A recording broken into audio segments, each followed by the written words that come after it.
Le Covid-19, cette pandémie à coronavirus qui a pu échapper au contrôle de tous, continue de s'aimer la terreur, la tristesse, la désolation dans plusieurs familles. Les chiffres, nous le savons, sont alarmants.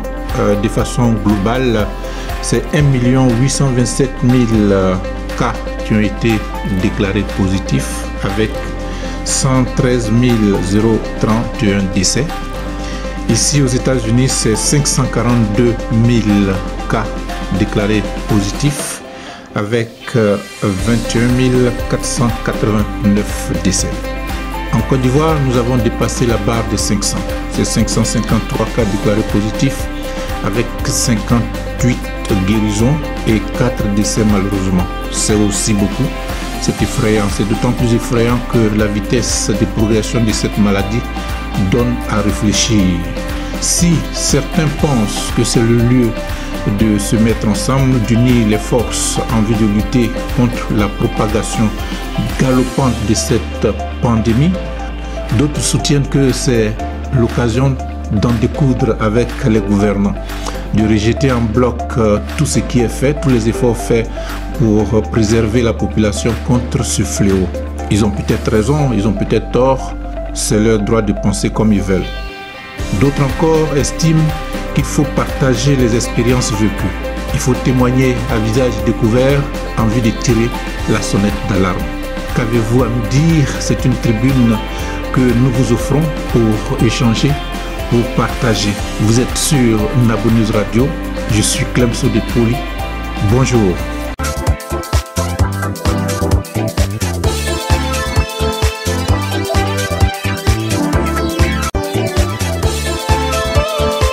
Nabo News Radio, la radio qui rassemble. Cette semaine, une vidéo témoignage a attiré notre attention sur les réseaux sociaux. Il s'agissait d'un témoignage rendu par une de nos compatriotes, une sœur à nous, Léontine Trazo, qui réside à New York et qui, heureusement, a été guérie de la maladie du Covid-19. Elle a bien voulu nous accorder un entretien en vue de sensibiliser, en vue de tirer la sonnette d'alarme et rendre témoignage de ce qu'elle a pu vivre. Nous l'appelons en ce moment pour partager avec vous l'expérience douloureuse qu'elle a bien pu vivre. Bonsoir, Madame Léontine Trazo. Bonsoir, Clément. Comment allez-vous aujourd'hui, ma sœur? Par la grâce de Dieu, je vais bien. Je vais très bien, ainsi que mon mari. C'est bien à entendre. Nous avons suivi avec beaucoup d'intérêt en début de semaine un témoignage vidéo que tu as fait, qui, au cours de laquelle tu nous disais que tu es sorti du coronavirus. C'est des moments très difficiles. Et merci d'abord de nous donner cet entretien. Je peux encore te demander comment vas-tu véritablement en ce moment où nous parlons? Vraiment, je vais très bien actuellement. Aujourd'hui, ça fait précisément 3 semaines. Aujourd'hui, dimanche, ça fait 3 semaines. Alors, je vais vraiment bien. Ça fait quelques jours que j'allais déjà bien. Mais je vous dis, sans vous cacher, je suis entièrement rétablie. Totalement alors. Très content de l'attendre. Très content de l'attendre. Vraiment. Merci de m'avoir à votre antenne. Tout à fait. Ouais, qu'est-ce qui s'est passé? Comment tout ça s'est arrivé? Parce que je sais très bien, je vous connais, une femme qui prend beaucoup de précautions dans son domaine. Et comment ça s'est passé? Alors, vraiment, merci de me donner la possibilité de rentrer dans un peu plus de détails. Alors, j'ai travaillé, j'ai un petit bureau à Rennes. Bon, je sais que le dernier jour, samedi, j'ai travaillé, mais avant ça, j'avais accompagné mon mari voir son médecin. pour juste un contrôle de routine. Ensuite, je suis allée au supermarché faire quelques petites courses. Et ensuite, je suis allée au bureau. Alors, je ne sais pas à quel moment je l'ai attrapé. Je ne sais pas si c'était au supermarché, au truc du médecin, au cabinet du médecin, ou alors à mon bureau même. Alors, samedi, dimanche, on a demandé aux gens de rester confinés.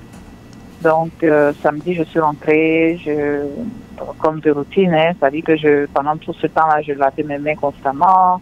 J'avais donc le Strong Acid, qui est de l'eau qui neutralise quand même les bactéries et tout ça, que j'avais constamment. Donc, je pulvérisais ça autour de moi et tout et tout. Bon, dimanche matin, j'avais un rendez-vous avec un client au téléphone, donc j'ai fini. Et puis, voilà, j'ai commencé à avoir froid. Bon, je me suis dit, c'est juste un petit truc, donc je me suis mis près du feu, là. J'ai dit, bon, attends, je me mets là, et puis après, je me suis couchée, ça me faisait du bien, donc je suis restée là et tout ça. Et puis, c'est parti comme ça. J'ai commencé à avoir mal à la tête. J'avais terriblement mal à la tête. J'ai demandé à mon mari de m'apporter de l'eau chaude avec les vitamines. J'ai commencé à prendre. Et puis, l'après-midi, j'ai commencé à rendre. J'ai vomi. Et puis, c'est comme si ça allait me soulager. Et puis après, je me suis couchée dans le divan. Je suis restée là. Et puis, c'est parti comme ça. C'est-à-dire que j'ai commencé à faiblir tout d'un coup. C'est-à-dire que j'aurais dû peut-être ne pas rester couchée, mais je ne sais pas. Alors, c'est parti comme ça. J'ai commencé à faiblir. J'ai commencé à voir... Ce qui était différent, c'est-à-dire que tu entends, bon, tu vas tousser et tout ça. Mais moi, je ne toussais pas. Donc, du coup, je ne me disais pas que je me disais, bon, j'étais un peu fatiguée, je me repose et puis voilà. Mais j'ai dormi. Le lendemain, je me suis levée, j'ai vu que j'avais des problèmes pour respirer, j'ai commencé à faiblir. La langue, je ne sentais plus rien du tout. Et puis, c'était comme ça. C'est parti comme ça. Tu vois? Et ça, c'est en l'espace d'une journée, c'est-à-dire ça, c'était le dimanche, comme tu dis? Oui, en l'espace d'une journée. Dimanche, j'ai commencé à mal me sentir dans la nuit du dimanche à lundi. Ça, c'est parti rapidement, hein, ça va très rapidement. Ça va très rapidement, j'ai commencé à être faible, j'ai demandé à mon mari de ne pas s'approcher de moi, mais bon, il pouvait pas, il avait commencé à pleurer. Parce que là, j'ai changé totalement. C'est-à-dire, il me regarde et puis il me dit, mais je t'ai jamais vu comme ça. Je t'ai jamais vu malade. Tu vois? Et bon, je lui ai dit non, ça va passer. Et vous aviez mal? Le corps faisait mal, tout ça? Les coups battus, non, des choses comme ça? Pas du tout. Je n'avais pas mal partout. J'étais juste la tête. Et puis, la langue a commencé à s'alourdir. Et puis, je ne sentais plus rien. Je me suis dit, bon, je vais me faire un petit truc avec du piment dedans et tout ça. Mais je ne sentais même pas le piment. Le piment, je sentais seulement le piment dans le ventre. Mais je ne sentais pas ça sur la langue.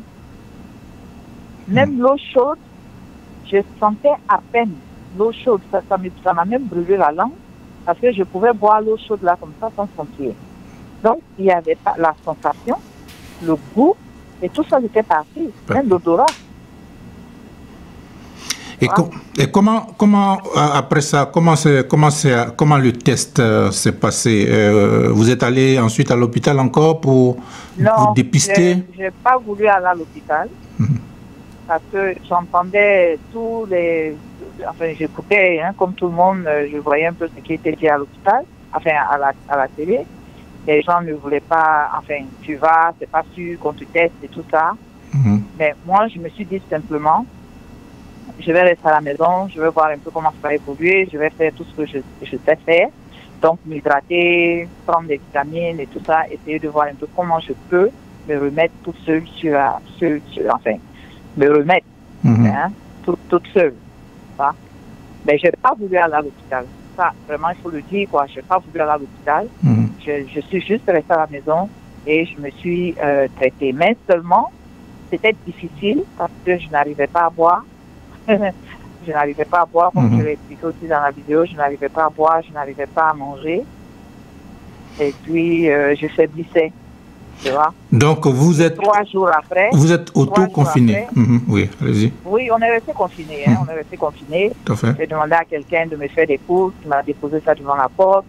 Et puis, bon, voilà, le neveu de mon mari aussi qui est venu avec la nourriture, qui a laissé ça devant la porte. Donc, nous sommes restés confinés. Ça fait 3 jours après que moi je sois tombé malade, lui il est tombé malade. Mais lui, ses symptômes étaient totalement différents. Ok? Lui, il a eu des douleurs. Il avait des douleurs musculaires. Et il disait seulement, j'ai mal partout, j'ai mal partout. Je dis, voilà, tu commences à attraper ce truc-là. Essaie de prendre ci, essaie de prendre ça. Mais tu sais, les hommes, hein. Bon. Et il a commencé à tousser. Et lui, c'est parti aussi rapidement. Il a commencé à tousser. Il faisait la fièvre et tout ça. Donc, tous les deux, on était... Bon, maintenant, au lieu de rester séparés, bon, j'étais à côté de lui et lui, ça aggravait. Bon, moi aussi, j'étais très affaiblie. Donc, une fois, j'essayais de me lever pour faire un peu plus... Je faisais un peu d'effort pour faire un peu de cuisine. Mais tout d'un coup, je me suis sentie fatiguée. J'avais commencé à avoir le vertige. Je tâtonnais un peu. Puis je suis venue m'installer dans le fauteuil là et je suis restée là ce jour-là, mais je n'ai même plus mangé. Parce que quand tu fais un petit effort, c'est un peu comme si tu devais faire 100 mètres là. Tu es essoufflé, tout simplement. Donc, mais c'est pas, ça n'a pas été facile. Ça n'a pas été facile. C'est-à-dire qu'aujourd'hui, je peux expliquer comme ça, mais ceux qui m'ont appelé le 2e jour, le 3e jour, ceux qui sont très proches de moi, qui m'ont appelé ces jours-là, qui ont entendu ma voix, ils ont pleuré. Pas avec moi, mais ils ont pleuré quand ils ont raccroché, parce qu'après ils m'ont dit ça, ils ont pleuré, ils ont coulé des larmes, parce qu'ils ne pouvaient pas imaginer. Alors pour moi, la raison pour laquelle j'en parle, c'est que il y a des personnes avec lesquelles je parlais qui ne pensaient pas que, bon, c'est des choses qui peuvent arriver au noir, c'est pas des choses qui peuvent arriver. Alors là, je me suis dit, il faut absolument que je fasse une vidéo. Tout à fait. Parce que moi, j'ai fait très attention à ce que je mange, je fais très attention et tout ça, mais j'ai pu l'attraper. Et je ne saurais vous dire comment, parce que je vous dis que je faisais très attention, mais quand même, je l'ai eu. Bon, évidemment, je ne portais pas le masque à tout moment. Oui, je voulais demander quelque chose à ce niveau-là. Oui, dans la vidéo, vous avez dit que les médicaments, quand même, vous ont aidé. Et puisque vous étiez confiné à la maison, comment ça se faisait? C'est vous-même qui preniez les médicaments? Comment ça se passait? Je n'ai pas pris de médicaments. Le seul truc que j'ai pris, c'est des vitamines. Parce que voilà un peu ce que je me suis dit. Je me suis dit, ok, tu ne manges pas, tu n'arrives pas à boire, mais tu vas te forcer quand même pour boire. Et comme tu ne manges pas, tu ne peux pas faire un virus qui rentre dans ton corps. Bon, la grande faiblesse, je me suis simplement dit, la grande faiblesse, c'est certainement que mon corps est en train de se battre, parce que quand même, mon système immunitaire, il est assez fort. J'ai dit, bon, le corps est en train de se battre, et donc, je vais essayer de l'aider.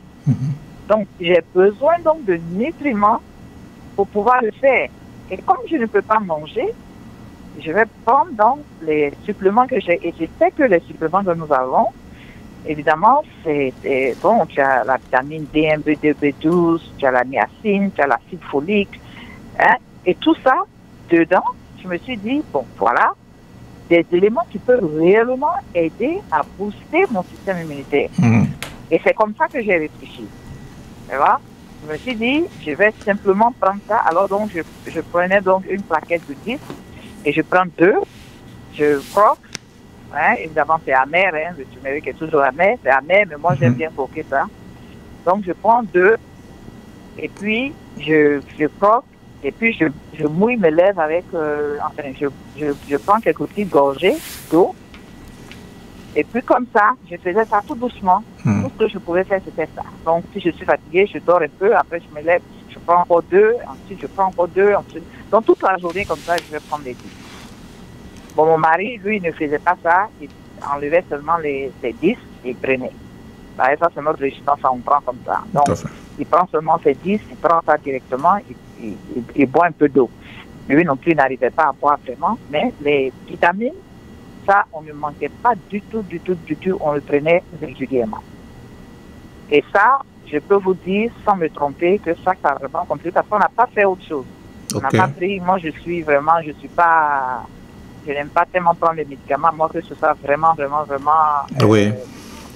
Voilà. Je vous connais très bien. Je n'aime pas trop les produits chimiques, quoi. Je vous connais très bien. Du tout, alors. D'accord. Alors, merci. Et donc, mais aujourd'hui, si je fais référence à la Côte d'Ivoire, il y a encore beaucoup de nos compatriotes qui ne prennent pas ça véritablement au sérieux.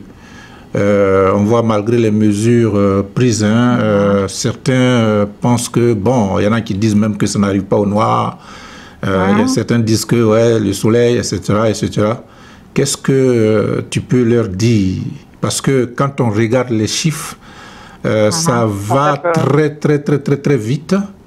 Aujourd'hui, nous avons enregistré un décès, c'était hier, je crois. Nous sommes à 4 décès maintenant pour la Côte d'Ivoire. J'ai dit tantôt, les chiffres sont effrayants. Et la situation est que on ne sait pas où est-ce qu'on va avec ça. Il n'y a pas de lueur d'espoir. Alors, qu'est-ce que tu peux dire en termes de message à tout le monde et à nos compatriotes? Mon message à la communauté, et c'est l'une des raisons pour laquelle j'ai fait la vidéo. J'ai eu beaucoup d'appels. Les gens continuaient de me dire, oui, mais tu peux faire ci, tu peux faire ça. Tout ça, c'est bien beau. Mais quand tu es très malade, c'est difficile de te lever et de faire quoi que ce soit. Voilà ce que je veux dire. Il faut faire très attention. Si vous avez la possibilité d'avoir des masques, vous pouvez fabriquer vous-même vos masques. Il faut le faire. Gardez les distances.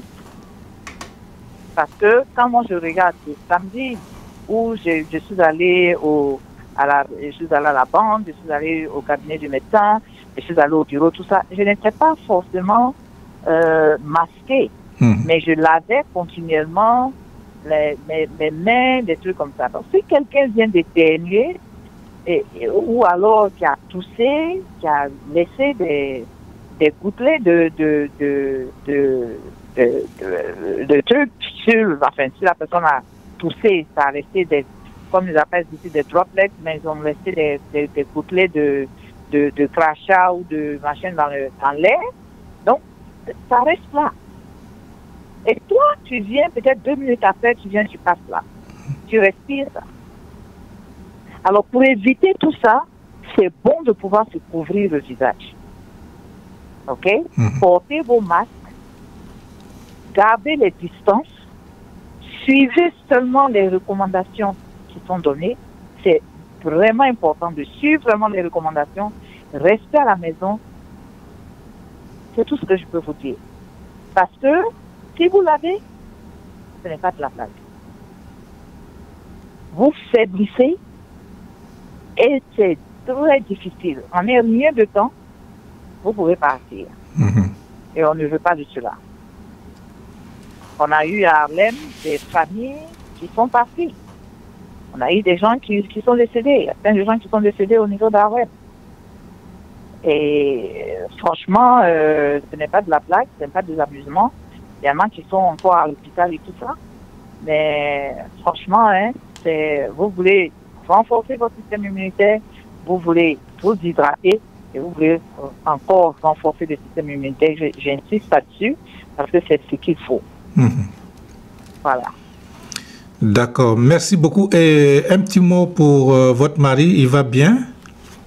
Oui, ce matin, dès qu'on s'est réveillé, je lui ai demandé, j'ai dit comment ça va? Il dit oui, je suis totalement rétabli. Dieu soit loué. Je suis totalement rétabli et ça faisait du bien d'entendre ça. Ça faisait du bien d'entendre ça.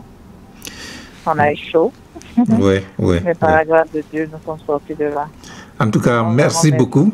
Merci surtout à vous. Merci pour ce témoignage. Et encore bien de choses à votre mari. Ouais, merci. Voilà, et prenez soin de vous. Je crois que vous allez vous protéger. Ah oui, non, là maintenant, on est bien. Je pense que les gens parlaient d'anticorps et tout ça. Je pense qu'on a dû build up un peu. Donc, il y a un lien pour aller voir un peu ceux qui ont été guéris de ça, s'ils peuvent utiliser les plasmas pour aider d'autres personnes et tout ça. On va voir si on peut s'inscrire pour cela. Quoi. Pour faire le test et voir... ouais, ok. Voilà. Donc, ce que je voulais dire aussi, si tu le permets. Allez-y.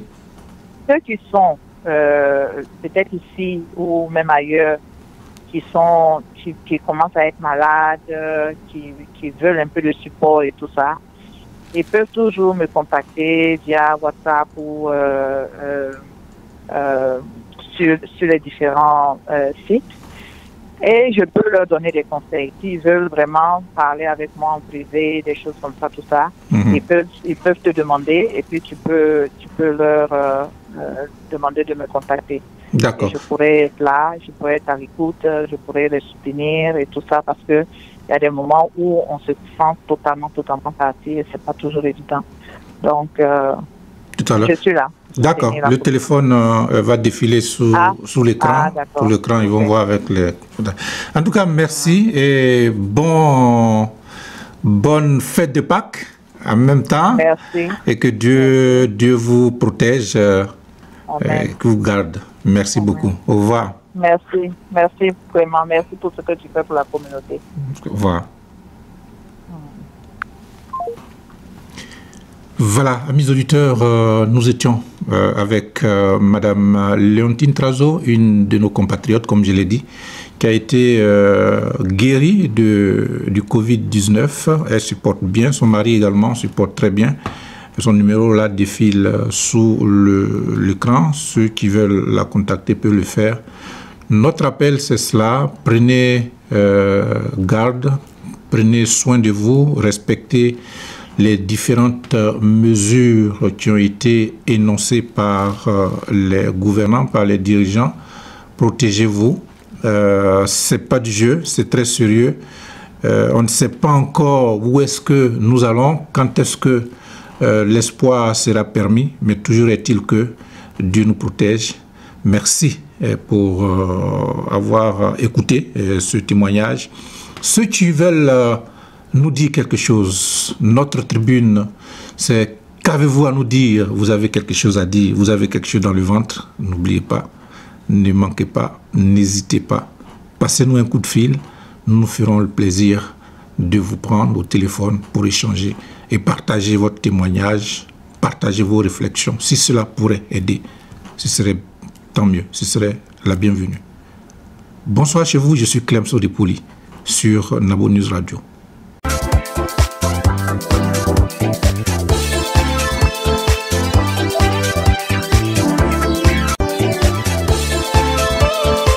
Nabo News Radio, la radio qui rassemble.